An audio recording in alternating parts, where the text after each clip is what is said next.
Chucks. I've just decided to run Octoprint down the shed. I'm thinking I'm going to run it through a 240 to 240 adapter back up to the house because you won't get through the shed.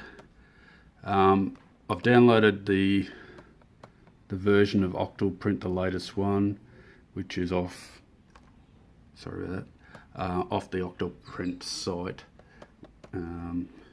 And I reckon everyone would know what Octoprint is by now.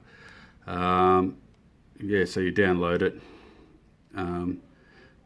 from their site there, their download site, and then you place it onto a standard SD card, not this small. This one's really small, it's only 512. I've actually got a 16 gig to use. Download and unpack. So you need to unpack it.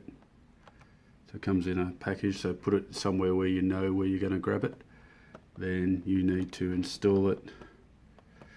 Yeah, so you go to the unpack site after you go, and you get, I'll just open that up, where you get Win32 disk imager.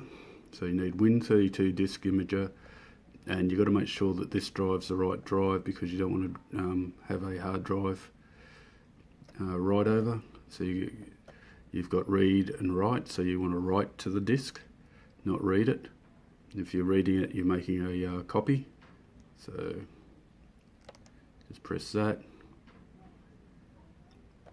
So it's just saying it's going to corrupt anything that's on there. There's nothing on it. So yes, and it'll proceed and do that. At the moment I'm trying to get the mesh program to run this and change it, because I really need to fix some bits on it. But I'm starting to think I might change that as well. I'm actually building an oven at present on the bench outside to go around the CR10. We'll get it moving along a bit better.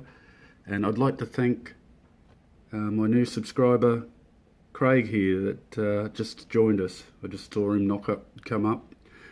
If you want to subscribe, that'd be lovely. And I'd like to say thank you to everyone that's subscribing. Thank you for anyone that's putting or using any of the affiliate links to GearBest. And yeah, I'm hoping you're liking it without ads, because we don't need them anyway. And you guys are doing a great job of just checking out my videos. Anyway, thank you for having a look, and I know that over time I will improve my videoing, and yeah, and we'll have some more fun. Okay, thanks, and catch you around.